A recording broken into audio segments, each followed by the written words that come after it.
Vamos a ir a las Escrituras, vamos a ir a la palabra. En esta mañana vamos a continuar nuestro estudio de cómo vencer los enemigos espirituales, cómo vencer toda aquella oposición que como creyentes tenemos, porque las tenemos. Y el Señor para eso nos llama a nosotros a ser personas que tengamos discernimiento, que tengamos ciencia, que tengamos conocimiento, ¿sí?, del bien y del mal, para poder discernir entre lo bueno y lo malo, sobre todo porque vivimos en un mundo que poco está diferenciando entre el bien y el mal.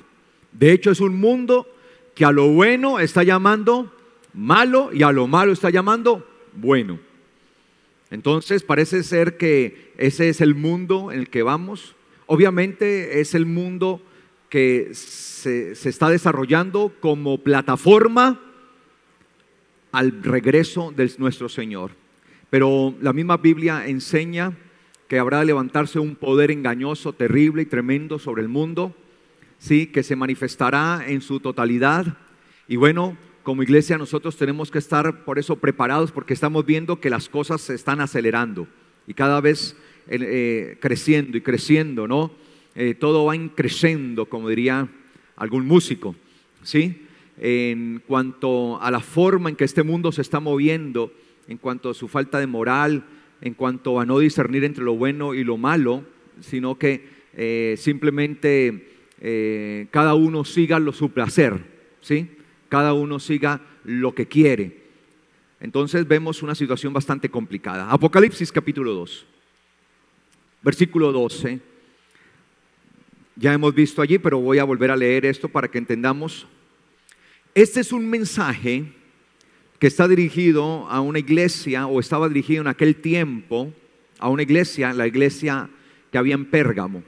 Sin embargo, cuando el mensaje termina, a la iglesia en Pérgamo termina, es particular que se habla de que esto habla el Espíritu a las iglesias. Luego ya habla de manera plural. Es decir, que este es un mensaje que no solamente iba dirigido a una iglesia, sino que llama la atención que abarca ¿qué? Todas las iglesias. Y no solamente las iglesias de aquel tiempo del apóstol Juan, porque es el apóstol Juan quien escribe el Apocalipsis, lo que conocemos como el libro de revelación. Apocalipsis significa eso, revelación. ¿Qué significa la palabra Apocalipsis? Revelación. Eso significa la palabra Apocalipsis. Y esta revelación la escribe el apóstol Juan, ya siendo él muy anciano, ya casi para partir, estando exiliado en una isla llamada Patmos, y ahí tuvo unas revelaciones del día del Señor, es decir, de los tiempos ¿qué? Finales. El día del Señor habla de los tiempos finales, aquel día glorioso cuando el Señor se manifieste.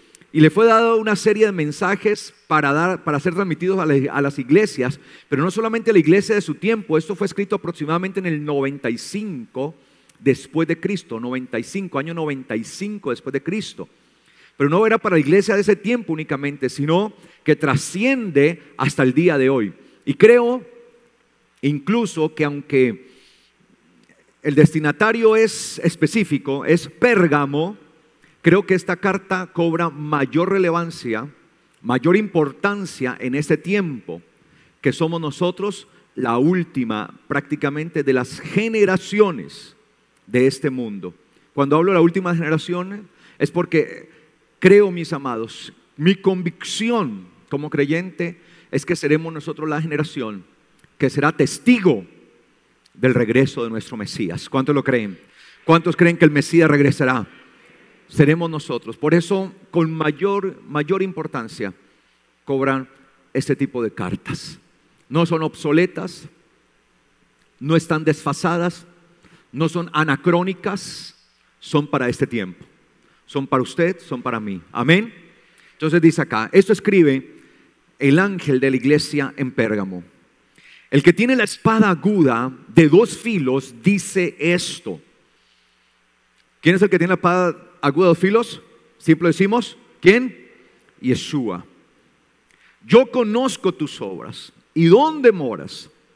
Donde está el trono de Satanás. Pero retienes mi nombre y no has negado mi fe, ni aun en los días en que Antipas, mi testigo fiel, fue muerto en medio de ustedes, donde mora Satanás. Yo ya he explicado esto, ¿no? Si usted quiere saber qué significan todas estas expresiones, pues puede ver las enseñanzas pasadas o adquirir los audios de estas enseñanzas. Pero tengo unas pocas cosas contra ti, le dice el Señor a la iglesia allí en Pérgamo, que retienes ahí a los que se aferran a la enseñanza de Balaam, que enseñaba a Balac a poner trampa a la vista de los hijos de Israel, para que comieran de lo sacrificado a los ídolos y fornicaran.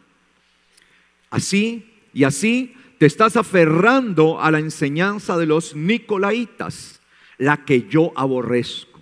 Mire, hay enseñanzas que el Señor ¿qué? Aborrece. Y era una enseñanza que se estaba cundiendo en medio de ¿qué? De la iglesia. Es decir, que nosotros tenemos que tener mucho cuidado, porque se pueden suscitar una serie de enseñanzas, cantidad de enseñanzas dentro de la iglesia que el Señor aborrece, que por el hecho que se den dentro de la iglesia no quiere decir que por eso deben ser aceptadas, pues aún el mismo Señor que aborrece. Y dice allí el Señor que precisamente se aferraban a la enseñanza de los nicolaitas. Yo les explicaba que esto tiene que ver o está en consonancia con lo de Balaam. La palabra Nicolaos, ¿sí? Nicolaos significa dos cosas: o la victoria del pueblo, ¿sí? O la conquista del pueblo. ¿Ok? Y muchos precisamente estaban aferrados a esta doctrina que tenía que ver con Balaam. La palabra Balaam, que era un falso profeta en el tiempo de Moisés. La palabra Balaam significa el que domina ¿a quién? Al pueblo, ¿sí? Dominio del pueblo, el que domina al pueblo. Entonces va en consonancia, sino que Balaam, digámoslo, está en hebreo, y Nicolaitas, Nicolaos, pues está en ¿qué? En griego, ¿sí? Entonces se refiere a esa actitud, ¿sí? De poner bajo dominio al pueblo, de querer conquistar el pueblo, de hablar de mucha conquista y de muchas cosas. De hecho, hoy usted también escucha que se nos habla a nosotros que la iglesia, y esa enseñanza se está dando muchísimo, que la iglesia está llamada a conquistar el mundo. No, la iglesia está llamada a evangelizarlo, no a conquistar. Nosotros no estamos llamados a conquistar. Y dentro de esa conquista se dice que la iglesia entonces debe conquistar el poder económico, el poder militar, el poder político y todos los poderes. Miren lo que se está enseñando. Y esto se está enseñando a nivel general, y lo están enseñando hombres o predicadores de mucha influencia, muy poderosos, y la gente cree que esto es así. Y por eso muchas veces malinterpretamos nuestro trabajo. Nuestro trabajo es predicar. Vayan y prediquen el evangelio. Prediquen la palabra. Al que crea, ¿será qué? Salvo. Es decir, que no todo el mundo va a ¿qué? A creer. No todo el mundo va a creer. Que un día este mundo sí va a estar sometido bajo el gobierno de Jesús, así cuando Él venga. Pero el mundo no va a estar sometido a la iglesia, sino ¿a quién? Al señorío de Yeshua cuando Él ¿qué? Se manifieste. Nuestro deber sí es predicar, es ganar almas para el Señor, no conquistarlas, sino ¿qué? Ganar almas, porque cuando algo se conquista a fuerza, a puño de espada. Eso lo hará ¿quién? El Señor. De hecho, Apocalipsis 19 lo dice, que el Señor vendrá y con el poder de su espada, dice, y regirá a las naciones con vara de hierro. Él lo hará, pero la iglesia no está para eso. Entonces se enseña una cantidad de cosas y como que la vista y la visión se nos centra en este mundo. Entonces dice acá, por tanto, arrepiéntete, le dice el Señor allí a la iglesia. Pues si no lo haces, vendré a ti pronto y pelearé contra ellos con la espada de mi boca. Recuerde que la espada es ¿qué? La palabra de Dios. El que tiene oído, oiga lo que dice el Espíritu a las iglesias. Ahí es donde yo digo que esto no es un mensaje únicamente para Pérgamo, sino en general para las iglesias. Llama la atención esto. El que tiene oído, oiga lo que el Espíritu dice a las iglesias. Muchas veces tenemos oído, pero el hecho que tengamos oído no quiere decir que estemos oyendo o escuchando, ¿sí? Tenemos que preparar nuestro oído para escuchar lo que el Señor dice a través de su Espíritu. Dice acá, al que venza, ¿al que qué? Al que venza, le daré del maná escondido, le daré una piedrecita blanca, esculpido en la piedrecita un nombre nuevo que nadie conoce, sino el que lo recibe. Ahora, ¿quiénes recibirán todos estos beneficios? ¿Quiénes? El que venza, aquel que va a vencer. Y nosotros estamos llamados a vencer. De hecho, la Biblia dice que nosotros somos más que vencedores. ¿Pero en quién? En Cristo Jesús, ¿no? Por medio de nuestro Mesías Salvador Yeshua. Es por medio de Él que somos ¿qué? Más que vencedores. Porque en realidad la victoria la obtiene Él. Y Él nos hace partícipes de su victoria. Y somos más que vencedores porque Él fue el que pagó ¿qué? El precio. Yo siempre trato de explicar eso de más que vencedores con una figura, tal vez ustedes me la han escuchado, que yo hago en referencia a Rocky Balboa. No sé si en algún momento, estoy hablando obviamente a aquellos que tuvimos de la niñez, nos levantamos viendo las películas del famoso Rocky, ¿sí? Tal vez los jovencitos no entiendan quién es Rocky hoy, ¿sí? Pero era un boxeador, obviamente unas películas, ¿no? ¿Sí? Rocky Balboa, interpretado por Sylvester Stallone. Y vemos, ¿no? Cómo Rocky enfrentaba a todos estos enemigos, pero primero le daban una paliza antes de ganar, ¿no? La cuestión es que al final siempre, después de ser apaleado, después de recibir una tunda terrible, casi deformado, casi muerto, y con su último aliento, Rocky siempre asestaba el golpe y vencía. Entonces, siempre Rocky Balboa salía ¿qué? Vencedor. Y ahí le entregaban su, ¿cómo se llama? Su cinturón, ¿cierto? Que le acreditaba. Y obviamente siempre el cheque, ¿no? Ahí yo no recuerdo, o no sé pues cuánto le pagarían, digamos $1,000,000, ¿no? Por decir un precio, ¿no? Entonces ahí su cheque y él ahí todo ensangrentado. ¡Oh! Así no lo veía uno allí y todo eso. Siempre Rocky Balboa. Él fue vencedor. Pero lo que no nos cuenta la película es lo que sigue. Después de eso, él llega a su casa con el cheque. Mira, mi amor, lo que gané. Y ella, qué bien, Rocky, te felicito. Mañana me voy para el centro comercial. Y se llevaba el cheque a gastárselo. Ella fue más que vencedora. No tuvo que recibir un solo golpe y es la que disfruta del cheque. ¿Sí? Él tuvo que recibir la tunda, vencedor, y la mujer lo disfruta sin recibir un solo rasguño. Eso se llama más que vencedor. ¿Qué les quiero decir con esto? El Señor pagó por nosotros. Él cargó nuestros delitos y nuestros pecados y tuvo que ser sometido a la muerte que usted y yo nos merecíamos. Pero aquel que le reconoce a Él como Señor y Salvador y se refugia en su gracia salvadora, ¿sí? No tendrá que pagar por sus delitos y pecados, pues se hace beneficiario de toda la bendición que fue derramada desde el madero, ¿sí? Eso es lo que nos hace a nosotros más que vencedores, que siendo Él el que derrotó a los principados y las potestades y las exhibió públicamente, yendo a una cruz y muriendo por nosotros, nos ha dado vida juntamente con Él. Amén. En Él tenemos vida eterna. Amén. Entonces nosotros somos más que vencedores. Y obviamente se nos habla eso, a vencer. Ahora, tenemos que poner nuestra parte. ¿Y cómo vencemos? Porque dice la palabra que al que venza, al que venciere, ese es el prerequisito, al que venciere. ¿Qué nos hace a nosotros entonces vencedores? Primera de Juan, capítulo 5. Primera de Juan 5.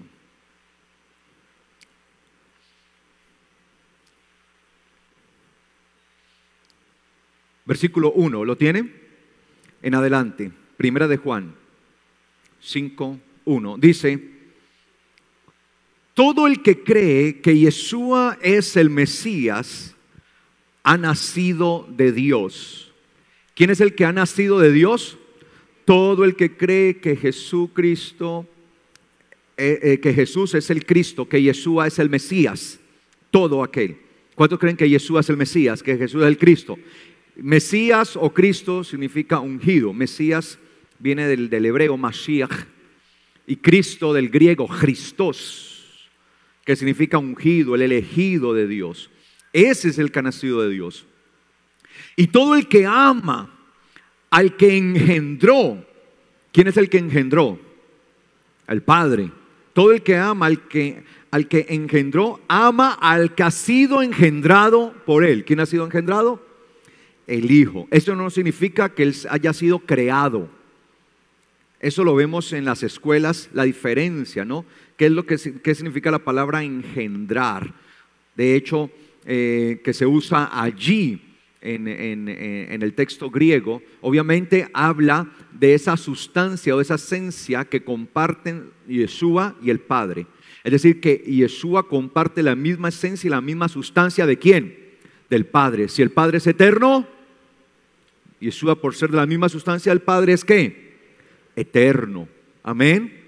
El Padre es Dios, Yeshua es Dios. Obviamente, Yeshua está sometido ¿a quién? Al Padre.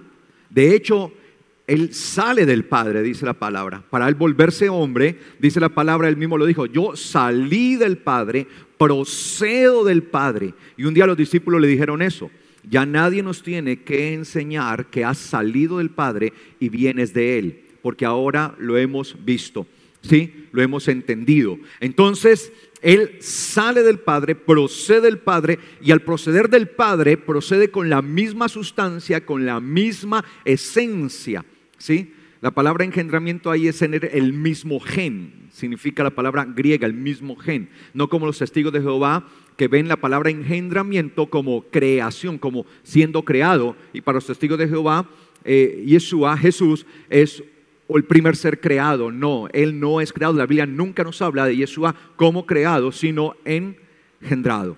¿Ok? Son dos cosas muy diferentes que no podemos nosotros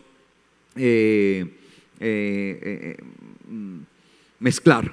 ¿Ok? Entonces dice acá: en esto conocemos que los hijos de Dios amamos. ¿En qué conocemos que los hijos de Dios amamos? Cuando amamos a Dios y practicamos sus mandamientos. Cuando amamos a Dios practicando sus mandamientos. ¿Cómo amamos a Dios? Practicando, guardando sus mandamientos. Ojo con esto, ¿sí? Si alguien dice amar a Dios y no guarda sus mandamientos, el tal es un mentiroso. Eso dice la palabra. Porque este es el amor. Este es el amor a Dios. Ojo, este es el amor a Dios, que guardemos sus mandamientos. ¿Cuál es el amor a Dios? Que guardemos sus mandamientos. Porque en esto consiste el amor a Dios, que guardemos sus mandamientos. Y sus mandamientos no son gravosos, como algunos pretenden decir. Hay algunos que dicen: nadie puede guardar los mandamientos de Dios, es imposible, solamente Jesucristo, Él pudo hacer los mandamientos, ningún ser humano los puede hacer. Sus mandamientos no son gravosos. Mire que muchas veces se enseñan cosas desde el púlpito que son contrarias a las enseñanzas apostólicas. Este es el apóstol Juan, el que nos está escribiendo. Es una autoridad, un hombre que estuvo desde el principio del ministerio de Yeshua. Era, como se le conoce, su discípulo amado. Era el discípulo que se recostaba al pecho de Yeshua en las mesas. Cuando se reunían los discípulos, siempre tenía ese puesto de honor: sentarse como el amado, el discípulo a quien el Señor amaba, al que podía escucharle ahí en lo secreto. Fue el único de los discípulos en realidad que estuvo en el momento de la muerte de cruz con las mujeres. Todos los demás se fueron. El único que estuvo allí fue él. Fue testigo de su resurrección. Dice que cuando María Magdalena fue a anunciar la resurrección, salieron tanto Pedro y él corriendo, pero como Juan era más joven, ¿qué dice la Biblia? Se adelantó, ¿sí? Cuando llegó allá vio la tumba vacía. Estuvo en la resurrección, el Señor se les manifestó, allí estuvo. Una vez estando ahí con Pedro, el Señor le dice, están en la barca y por allá, sin saber que era él, habiendo resucitado, le dice el Señor, hijitos, ¿tienen algo de comer? ¿Y qué responden ellos? No, ni para nosotros tenemos. No hemos pescado absolutamente nada. ¿Y qué dice el Señor? Echen la red. Y cuando echan la red, se dan cuenta que una cantidad de peces. Inmediatamente Juan le dice a Pedro, Pedro, es el Señor. De una le reconoció, ¿sí? Entonces no nos está hablando, no está escribiendo cualquier persona. Es una persona que fue testigo, estuvo en el momentos decisivos de Yeshua, como la transfiguración. Pedro, Juan y Jacobo, ahí estuvo estuvo Juan. Entonces lo que él está diciendo es muy importante para la iglesia. Es un hombre de autoridad. Es un hombre que estaba hablando por el Espíritu de Dios. Por tanto, para nosotros estas cartas, nuestros apóstoles, son muy importantes y debemos obedecer lo que ellos nos dicen a través de sus cartas. Y dice acá, de esto se trata el amor de Dios, que guardemos sus mandamientos no son gravosos. Entonces, si alguien viene diciendo, no, es que los mandamientos nadie los puede cumplir, este texto desmiente eso. Porque todo el que es nacido de Dios es el que vence al mundo. ¿Quién es el que vence al mundo? El que es nacido de Dios. Y esta es la victoria que ha vencido al mundo. ¿Qué? Nuestra fe. Entonces, ¿con qué vencemos al mundo? Con nuestra fe. ¿Nuestra fe en quién? En Yeshua. Recuerde, la palabra fe en hebreo, emuná. Emuná. Emuná significa ¿qué?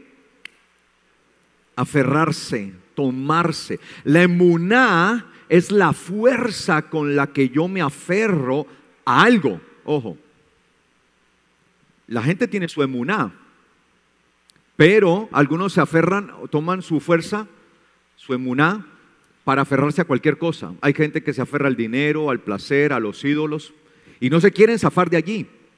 Y usted les predica y no se quieren zafar de eso a lo que están ¿qué? Aferrados. Nuestra emuná, es decir, la fuerza con la que yo me aferro a algo, debe ser usada para aferrarnos ¿a quién? Al Mesías. Por eso nosotros, la vida que ahora vivimos, la vivimos es en la fe de ¿quién? Del Hijo de Dios, del Mesías. Ahí está nuestra fe, esa fuerza de agarre. Y cada día tiene que intensificarse más, nuestra fe tiene que crecer. Cada día aférrese más al Señor. No se suelte de su mano de poder. Es la única esperanza que nosotros tenemos. Dice el versículo 5, ¿quién es el que vence al mundo?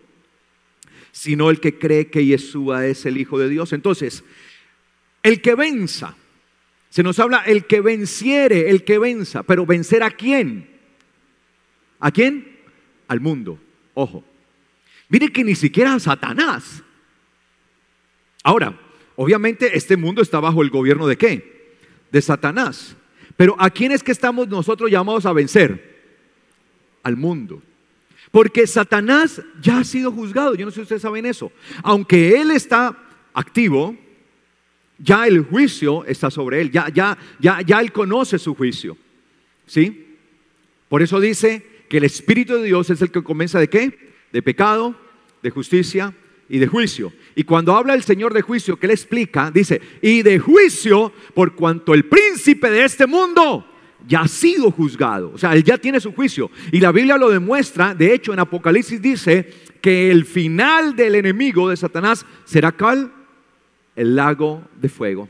Dice que cuando él venga, atará al enemigo, a Satanás. Cuando el Señor se manifieste en su venida, en su aparición, en su revelación, Él se manifieste, Satanás mismo será atado por 1000 años.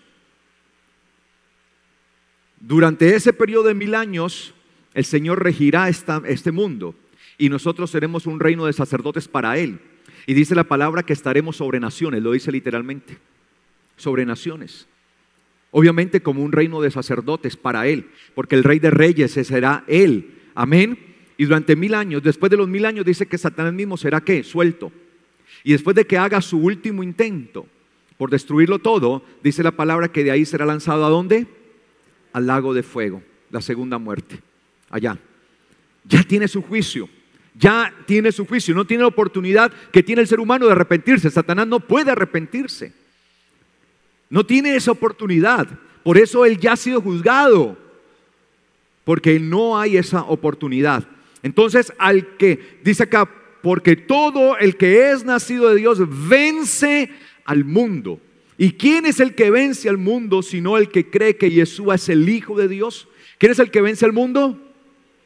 El que cree que Yeshua es el Hijo de Dios. Ahora, la palabra creer no significa simplemente, sí, como dice la mayoría de la gente, sí, yo creo, sí que Jesús, sí, creo, pero no pasan de allí. Creer, de donde viene la palabra emuná, la palabra amán, es asirse de la diestra, tomarse, y yo uso mi emuná para aferrarme. Por tanto, creer es vivir para aquel que me ha tomado. Por tanto, si yo vivo para Yeshua, ¿sí? Estoy creyendo en Él. Creer no simplemente decir, sí, hay un Jesús, sí, la Biblia habla de Él. Pero no, creer significa que yo me vuelvo siervo de Él, que yo vivo para Él. Como dijo el Señor, si me aman, guarden mis mandamientos. El que cree que Jesús es el Hijo de Dios. Entonces, estamos llamados a vencer ¿qué? El mundo. Y sigue diciendo, versículo 6. Este es el que vino mediante agua y sangre, Yeshua Mesías. ¿Quién es el que vino mediante agua y sangre? Yeshua Mesías, Jesucristo. No solo por el agua, sino por el agua y por la sangre. Y el Espíritu es el que da testimonio, porque el Espíritu es la verdad. Y ojo con esto. Versículo 7. Porque 3 son los que dan testimonio: el Espíritu, el agua y la sangre, y los 3 concuerdan. Tal vez alguno dirá, pastor, usted se comió una parte. ¿Sí? Porque 3 son los que dan testimonio: el Padre, el Verbo y el Espíritu Santo, y esos 3 son uno. ¿En cuántas Biblias dice así? Levante la mano. Bueno, si su Biblia dice así, es porque su Biblia tiene una inserción que se hizo en el siglo XVI. Ojo con esto. Ese escrito es un añadido que se hizo 16 siglos después de ser escrita esta carta. Ese añadido tiene que quitarlo. De hecho, la mayoría de Biblias responsables, hay Biblias que ponen ese texto, porque 3 son los que dan testimonio en el cielo: el Padre, el Verbo, el Espíritu Santo, y los 3 son uno. Y hay Biblias que son responsables y le ponen un asterisco y dice, este texto fue añadido a partir del siglo XVI. No sé si de pronto en su Biblia abajo que tenga eso y de pronto tenga un asterisco o un número y abajo tenga la acotación, porque hay Biblias que son responsables, que aunque ponen ese texto, aclaran que eso fue un añadido en el siglo XVI. ¿En qué Biblia dice que fue añadido? ¿Hay alguna que diga que fue añadido? Bueno, estas Biblias no son tan responsables. En la suya sí dice. En la de allá dice que fue añadido. Ok, en esta también dice. ¿Qué dice allí? ¿Qué dice esta? Este no lo trae. Ok, da una explicación completa de lo que pasa con ese texto. Entonces, como pastor, yo tengo la responsabilidad de enseñarle a usted la verdad. Ese texto de que 3 son los que dan testimonio en el cielo: el Padre, el Verbo, el Espíritu Santo, y esos 3 son uno, es un texto añadido, y lo digo yo de manera descarada, 16 siglos después. Ningún escrito antes del siglo XVI contiene esa añadidura, ni los escritos originales, ni los que más se llegan. Por tanto, la Biblia dice, nadie deberá añadirle, ¿ni qué? Ni quitarle. Entonces yo le sugiero que si su Biblia tiene eso, usted de una vez tache eso. O sea, no que bote la Biblia, ni que diga que la queme, esta Biblia es satánica. No, sino que lo tache. Porque ¿para qué tener un texto añadido? O sea, ¿para qué seguir leyendo un texto que ha sido añadido tantos y tantos siglos después? 16 siglos, eso no tiene presentación, ¿sí? Obviamente, ese texto fue añadido. El catolicismo necesitaba de una u otra manera defender la doctrina católica de la Trinidad. Y la forma de defender la doctrina católica de la Trinidad, pues es metiendo ¿qué? Textos. Ahora, no sé qué con lo que yo le digo, usted puede ir a consultar sobre ese texto y se dará cuenta, ¿no? De hecho, nuevas versiones de la Biblia ya han quitado ese texto, ¿en qué Biblias no aparece ese texto? ¿En qué Biblias? Levante la mano que en su Biblia no aparece este texto. Ok, y no aparece, no fue porque lo quisieron anular de adrede, sino por responsabilidad. Si a mí me pusieron a traducir el texto como teólogo y traductor, yo no lo pondría, obviamente, ¿sí? No voy a poner una cosa de esas. Y se los digo con toda honestidad y con toda sinceridad. Como pastor, yo creo que no tengo por qué esconderles a ustedes las cosas. Más bien tengo que enseñarles lo que es la verdad. Amén. Por eso no leo eso así. El versículo dice, en realidad el versículo 1 de Juan 5:7 dice, el texto puro, sin añadidos, dice, porque tres son los que dan testimonio: el espíritu, el agua y la sangre, y los tres concuerdan. ¿Sí? Ok, pero no vamos a centrar en eso, sino primeramente en el que vence. Y estamos llamados a vencer ¿qué? El mundo. Ojo con eso. Nuestra lucha espiritual, porque estamos viendo es cómo vencer nuestros enemigos espirituales. Nuestra lucha espiritual está dirigida ¿hacia dónde? Al mundo, ¿sí? A la corriente de este mundo, obviamente, al paradigma, al modelo del mundo. Es un modelo que está sometido a Satanás en 3 ocasiones. Yeshua dice que Satanás es el arjón de este mundo, el príncipe. Arjón en griego significa gobernante o el gobernante principal. Era el principal de todos. Es el arjón. De hecho, de ahí viene palabras como arquitecton, arquitecto, ¿sí? El arquitecton era, tecton es obrero, arge, ¿sí? El principal de los obreros, es decir, el gobernante, el que estaba sobre ¿quiénes? Sobre los obreros. De ahí viene la palabra, por ejemplo, arquitecto, ¿sí? Arquitecton, ¿sí? En griego, ¿ok? Entonces, arjón, como se le llama allí, el Señor le llama, dice que Satanás es el arjón, ¿sí? Toarjón, tonarjón de este mundo, ¿sí? Él es el gobernante principal, a Él se le ha entregado este mundo, está bajo su potestad. ¿Hasta cuándo? Hasta que el Señor venga y tome toda potestad. ¿Me hago entender? Allí, está bajo la potestad y 3 veces, en 3 ocasiones, el Señor refiere a Satanás como el príncipe de este mundo. Por eso el Señor dijo que mi reino no es de este mundo, ¿sí? Él lo sabía. Por eso es que Satanás, cuando tentó al Mesías, una de las cosas que le ofreció fueron ¿qué? Los reinos de este mundo. Él le dijo, todos estos reinos te daré, le dijo Satanás a Yeshua, al Mesías, todos estos reinos te daré si postrado me adoras. Y él está ofreciendo algo que realmente está bajo ¿qué? Su potestad. El Señor le hubiera dicho, a ver, estamos como confundidos, los reinos son míos. No. Él sabía que su reino no es de este mundo, su reino es superior, trasciende, este reino pasará, todas estas cosas son pasajeras, cielo y tierra pasarán, pero mis palabras, dijo el Señor, no pasarán. Todo esto es pasajero, no es de acuerdo al carácter del Mesías, Él es eterno, todo esto es pasajero. Por tanto, Él entiende cuál es su reino, dónde está realmente su reino. De hecho, Pedro mismo quiso que Yeshua tomara el poder de este reino. Y el Pedro le dice, Señor, no te hagas este mal. Y hasta último momento quiso mostrar su mano de poder, Pedro, ¿cierto? Y sacó espada y cortó oreja. Salió en hombros ese día, cortando oreja, ¿no?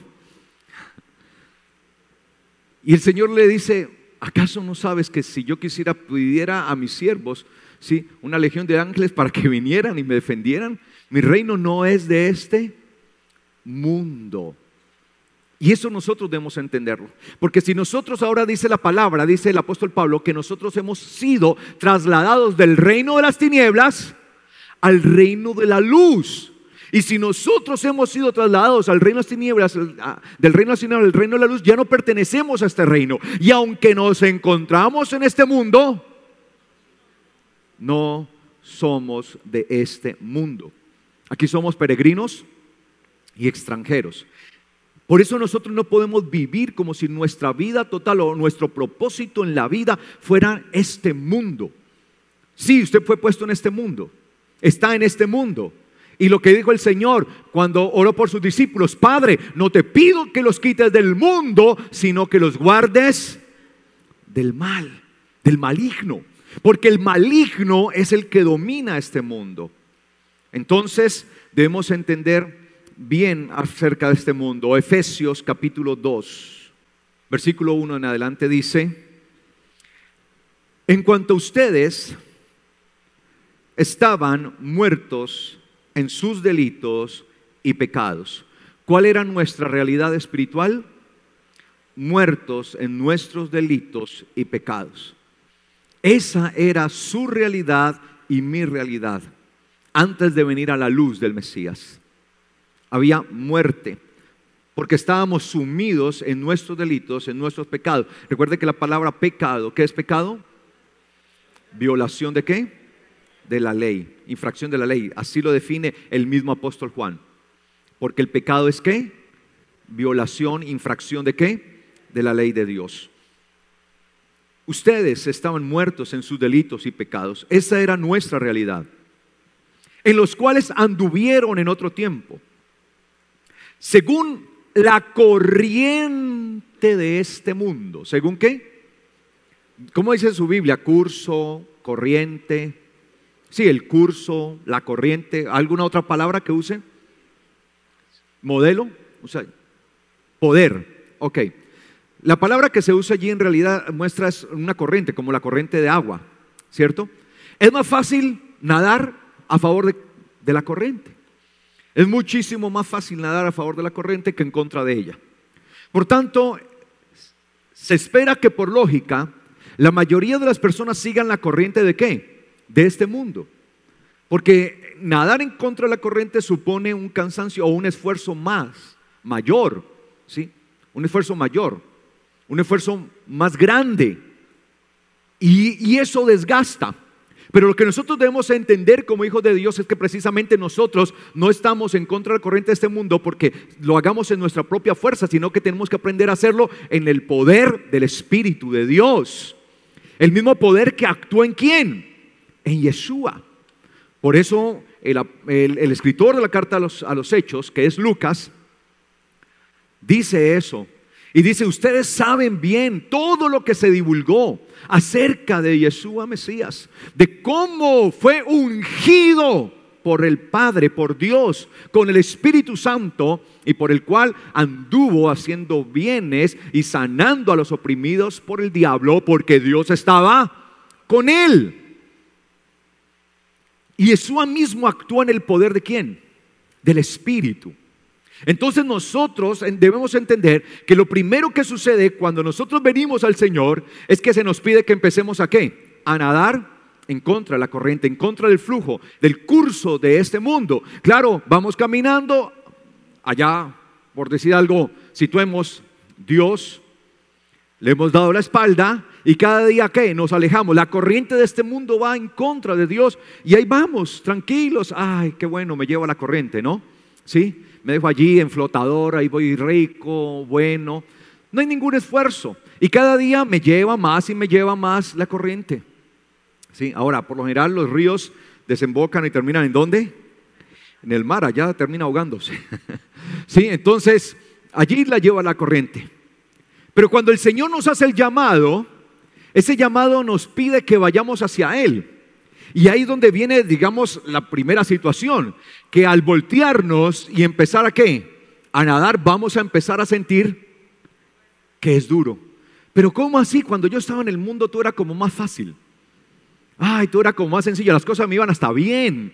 Y ahora que me volteo y voy a ir hacia el Señor para aproximarme a Él, para ir a mi fuente de salvación, porque estoy siendo arrastrado por la corriente, empiezo a sentir ahora la fuerza de la corriente. Por eso se nos dice allí, ¿sí? Ustedes anduvieron en otro tiempo según la corriente de este mundo. Entonces lo primero que se nos llama a nosotros es a nadar o a ir en contra de ¿qué? De la corriente. E ir en contra de la corriente no es fácil, porque usted se va a encontrar una serie de situaciones en su vida, ¿sí? Empezando con su familia. Cuando uno empieza a nadar contra la corriente, los primeros que se van a oponer muchas veces la familia. Hay algunos en cierto grado más que otros, ¿sí? Y va a haber oposición, sus amigos. Y usted empieza a bracear y hacerlo y empieza ¿a qué? A distanciarse, obviamente. Se empieza a distanciar. Hay algunas personas que cuando vienen al Señor, su preocupación mayor es que si aceptan al Señor, su familia y sus amigos le van a dejar, le van a desechar. Esa es la preocupación de muchos, ¿sí? Y por eso les cuesta trabajo nadar, ¿sí? Y muchos se ven a sí mismos, es como que ellos son los que se están alejando de su familia. Entonces la preocupación de algunos cuando vienen al Señor es: si yo acepto del Señor, me voy a alejar, yo me voy a distanciar, voy a dejar a mi familia, como que la familia la que está dejando. No, son ellos los que se están distanciando. Y tranquilo que cuando usted empiece a vivir en el Señor, usted no tendrá que dejarlos a ellos, ellos empezarán a dejarlo a usted.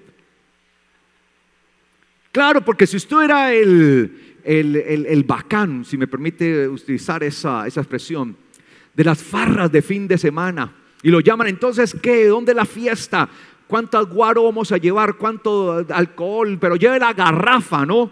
Y todo, y eso armaba fiesta de cualquier cosa así, caía una moneda y se bailaba hasta la moneda, y era el alma de las fiestas. Y usted ahora está allí, empiezan a llamarlo, entonces, ¿cómo es? No, mira, ¿cómo te digo? Es que hoy tengo otros planes. No voy a ir. Ah, bueno, para otro fin de semana. Ay, y el otro fin de semana. Entonces, este sí, oiga, el otro faltó. No, es que voy para la iglesia. ¿La iglesia? No, pues después de la rumba nos vamos para allá. No, ¿cómo te explico?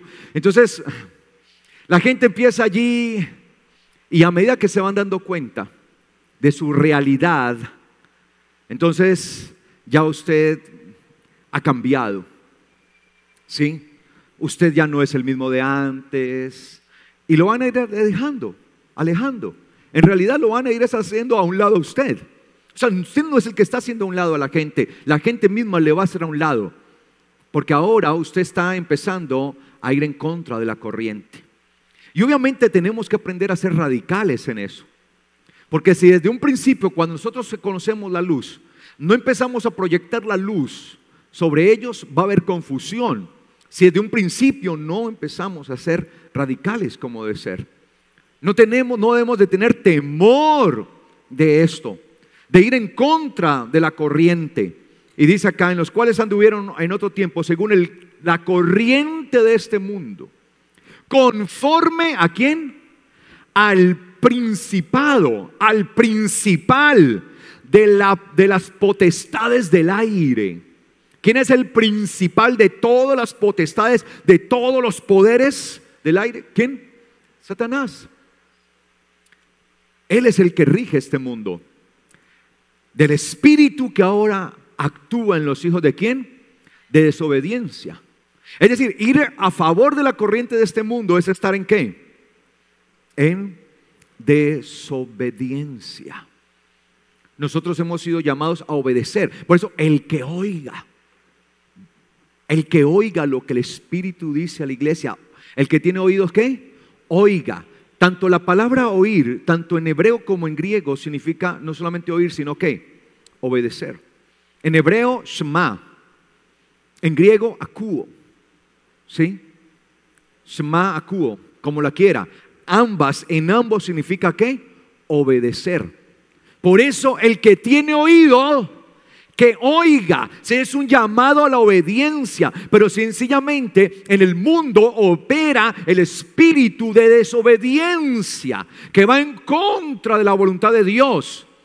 El mundo entonces está diseñado, la corriente del mundo está diseñada para ir en contra de Dios, para desobedecer al Señor. Por eso si alguien sigue el curso de este mundo, está en desobediencia. Y eso éramos antes. Nosotros ya no somos hijos de desobediencia. Y no somos hijos de desobediencia sencillamente porque ahora estamos yendo en contra del curso de este mundo. Y usted y yo lo hacemos por el Espíritu de Dios, no por nuestra propia fuerza. Si alguien quiere nadar en sus propias fuerzas, terminará cansado y siendo arrastrado por la corriente. Por eso permita que el Espíritu de Dios sea operando en su vida. Amén. Y dice acá: entre ellos también vivimos todos nosotros en otro tiempo en los deseos de nuestra carne. Es decir, que la corriente de este mundo está diseñada ¿para qué? Para proveer ¿a qué? A los deseos de la carne. Por eso nos gusta la corriente del mundo, en realidad. ¿Sí? Por eso parece más apetitoso y más gustoso y más deleitoso la corriente de este mundo, porque al fin y al cabo lo que se deleita en este mundo es ¿qué? La carne. Y nuestra realidad, como nuestra realidad actual es este mundo, somos mucho más materialistas. Es decir, somos más materiales porque es lo que vemos, es lo que palpamos. El alma, el espíritu, ¿sí? Son espirituales, son entidades espirituales y nos cuesta más entenderla. Entonces es más fácil dejarnos llevar por el corriente de este mundo, sobre todo porque satisface las cosas ¿de qué? De la carne. De ahí la explicación que la mayoría de las personas sean arrastradas por la corriente del mundo. Porque muy pocas personas quieren desistir de simplemente a darle todo el apetito a su carne, satisfacer el apetito de la carne. Y a medida que nosotros dejamos de satisfacer los apetitos de la carne, cuando empezamos a bracear en contra de la corriente, lo que empezamos es a satisfacer el apetito ¿de qué? Del Espíritu. Del Espíritu. Entonces dice el apóstol Pablo: entre ellos también vivimos todos nosotros en otro tiempo en los deseos de nuestra carne, haciendo la voluntad de la carne y de los pensamientos, y éramos por naturaleza hijos de ira, lo mismo que los demás. Cuando dice que éramos hijos de ira, significa que éramos reos de juicio.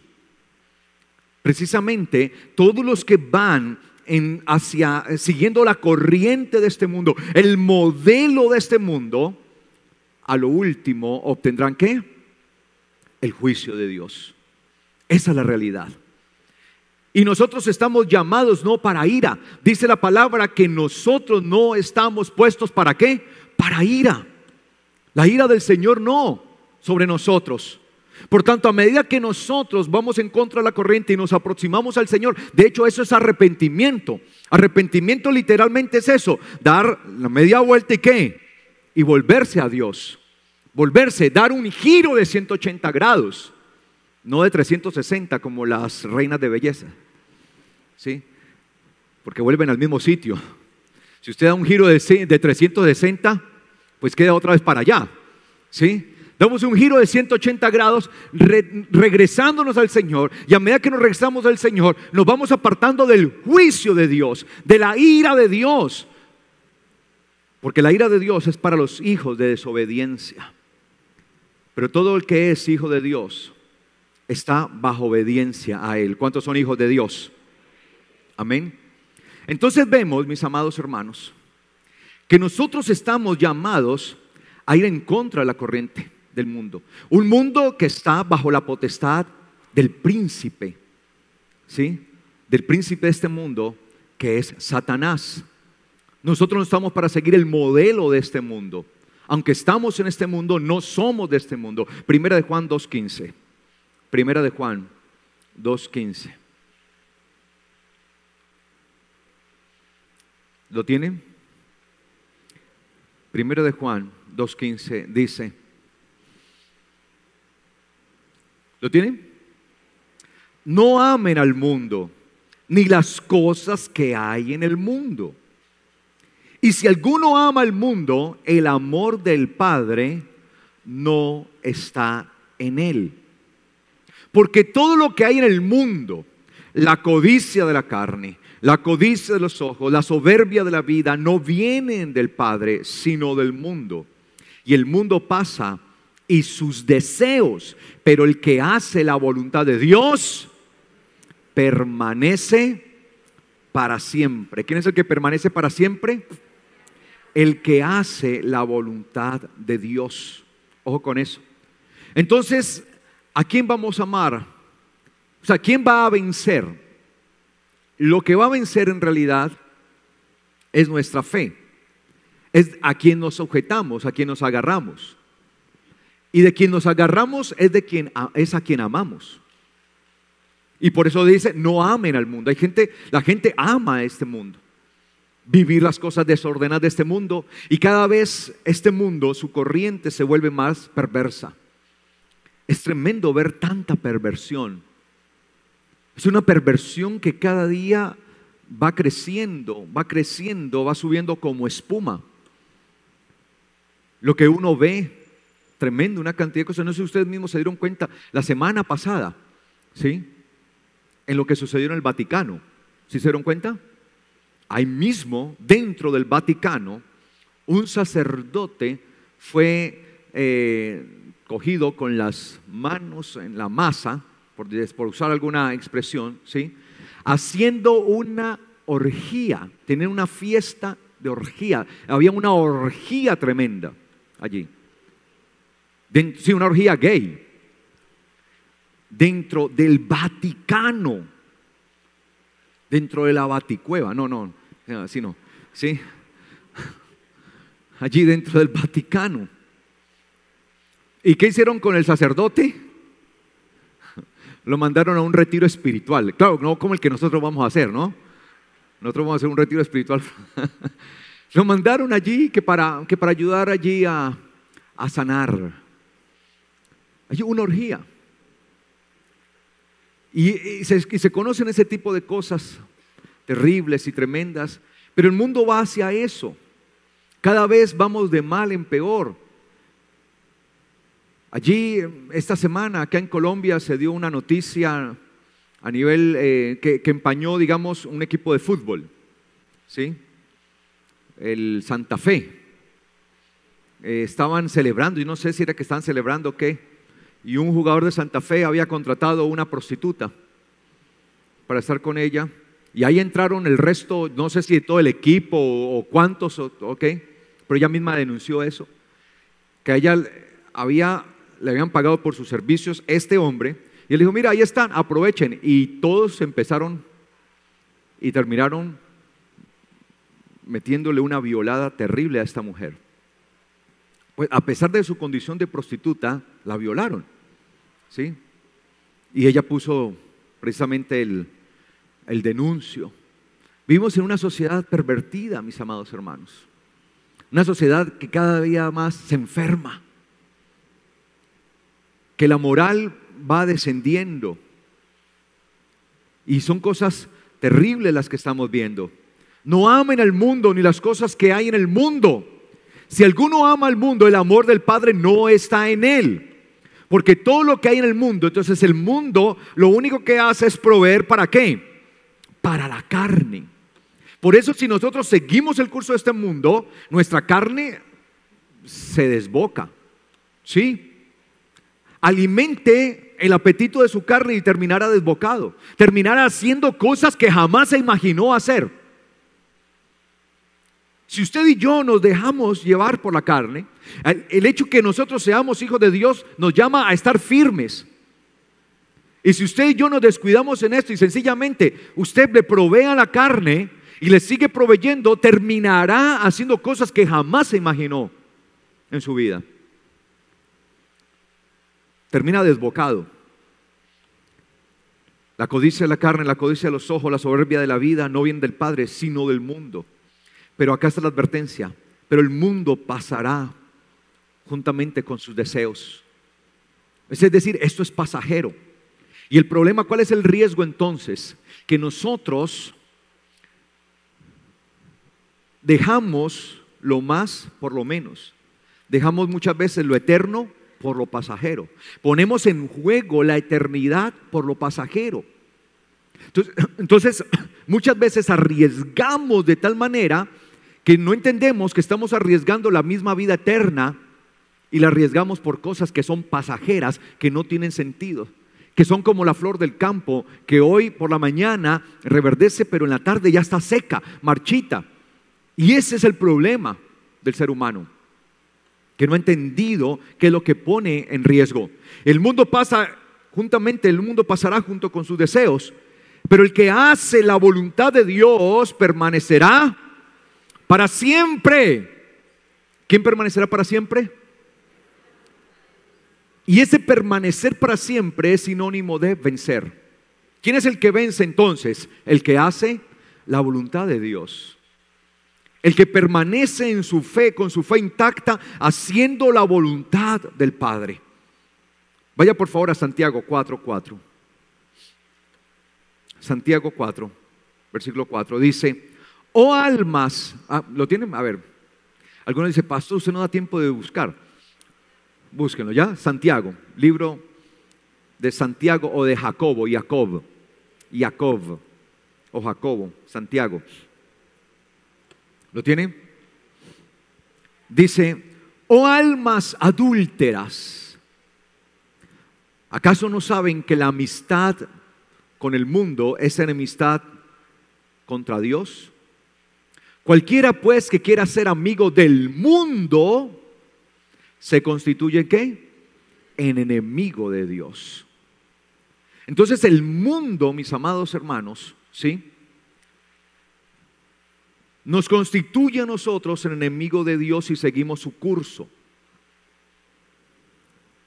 Si usted y yo seguimos en la corriente del mundo, sencillamente terminaremos siendo enemigos de Dios. Y si somos enemigos de Dios, lo único que quedará sobre nosotros será el juicio, la ira de Dios. Porque la ira de Dios es contra los hijos de desobediencia. Y por eso dice acá: oh almas adúlteras, estamos adulterando.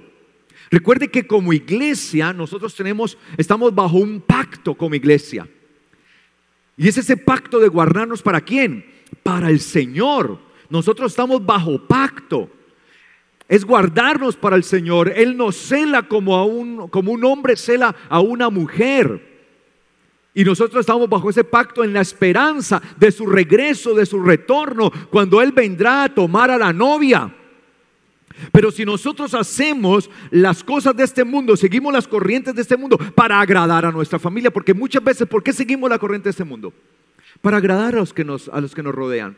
Porque tal vez no queremos serles gravosos a ellos. No queremos ser de pronto con ellos, ¿qué diríamos?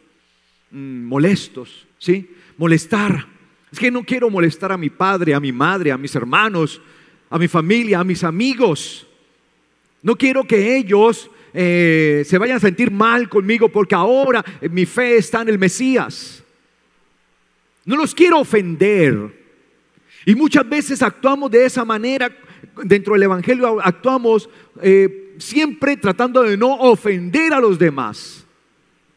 Pero ellos han pasado su vida ofendiendo a Dios. Y eso sí no nos interesa. O sea, el mundo, el ser humano se pasa la vida ofendiendo a Dios. Y nosotros tratamos de dar pasos. No, es que no quiero ofender con mi fe, no quiero ofender a alguien. Yo no estoy diciendo que ahora se vaya a pelear. Pero usted tiene que marcar la diferencia y saber a quién agradar. O está para agradar a Dios o está para agradar a los hombres. Y la única manera, mis amados hermanos, que nosotros podremos llegar a agradar a los hombres es siguiendo la corriente de este mundo. Y si usted sigue la corriente de este mundo, significa que es un hijo de desobediencia. Y si es un hijo de desobediencia, significa que la ira de Dios está sobre usted.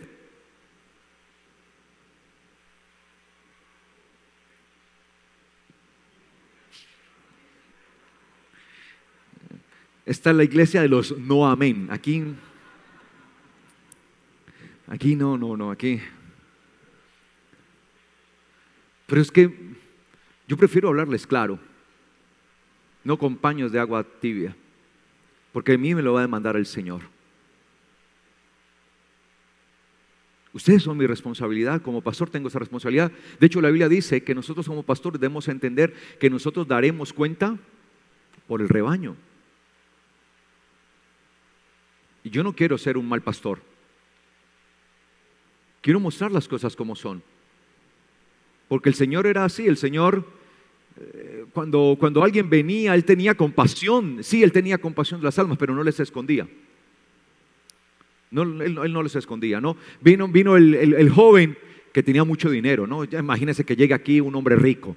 Uy, ese hombre es rico, pastor, ese hombre tiene plata. Llegó el que necesitamos, gloria a Dios, Señor. Ahora sí vamos a comprar este lugar. Bien pueda, no importa lo que haya hecho, usted es el mejor. Sí, porque de pronto actuamos de esa manera. El Señor sabía que venía un hombre rico, que tenía muchas posesiones. Y este hombre llega diciéndole, maestro, bueno, ¿qué tengo que hacer para ganar la vida eterna? Y lo primero que el Señor le dice, ¿y por qué me llamas bueno? Bueno solo es Dios. Yo creo que ya ahí la persona de pronto como que, o sea, le cambió el concepto de bondad, de bueno, porque muchas veces tenemos un concepto errado de bueno. Dijo, no, bueno Dios. Porque por lo general el hombre se excusa en su bondad. Cree que es bueno.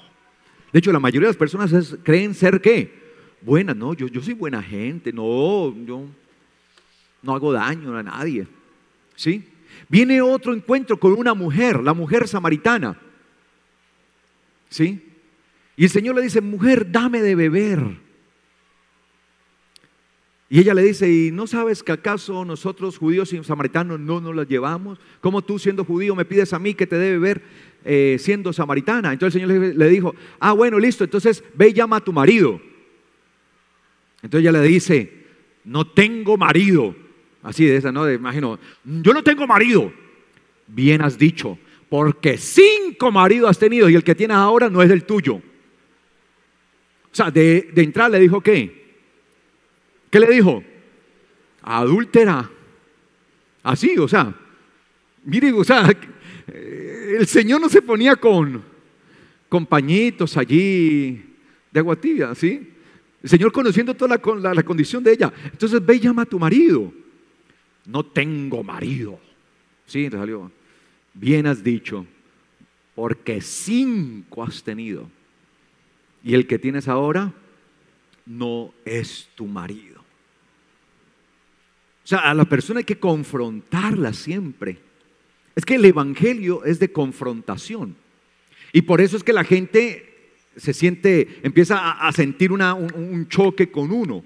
Porque uno fue confrontado con el pecado. Ahora que somos confrontados con el pecado, nos estamos volviendo en contra de la corriente. Sabíamos que como íbamos con esa corriente, íbamos a favor del pecado, infraccionando la ley, pero ahora vamos en contra de la corriente de este mundo. Entonces la gente empieza a sentirse ofendida por nuestra fe. ¿Y qué vamos a hacer nosotros? ¿Vamos a agradar a los hombres o a Dios? O sea, yo no estoy diciendo que usted a donde vaya póngase a pelear, pero usted tiene que marcar el precedente, siempre agradando ¿a quién? A Dios. ¿Cuántas cosas hacemos que ofenden a Dios para quedar bien con los hombres? Así se ofende al hombre. Siempre buscaré agradar a Dios.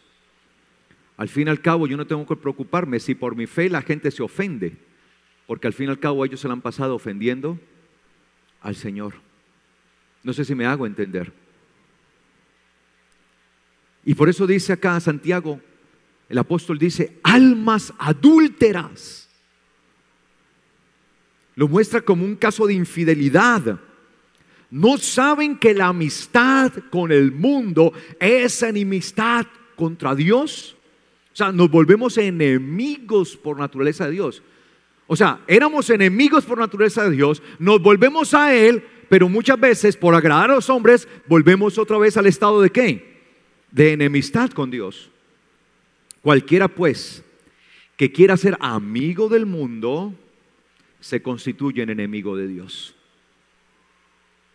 Y yo prefiero ser enemigo del mundo, pero amigo de Dios. Y cuando digo enemigo del mundo, no estoy diciendo que ahora voy a salir a matar a todo el que me encuentre. Usted es mi enemigo, no tiene la fe de Dios, entonces tenga su machetazo. No. Eso no significa. Significa que yo ya no voy a compartir el modelo de vida que vivía cuando estaba en el mundo. Así eso me traiga ciertos problemas, así me rechace, así la gente ya hable lo que tenga que hablar de mí. Después de que mi conducta y mi comportamiento sean avalados por el Señor, ¿sí? Sean para la gloria de Él, no me debe interesar si al mundo, a las personas, les ofende. Y una de las formas que nosotros tenemos que pelear espiritualmente de esa manera es entendiendo que debemos agradar a quién, a Dios y no al mundo. Por tanto, al que venciere, pero al que venciere ¿a quién? Al mundo. ¿A quién estamos llamados a vencer? Al mundo.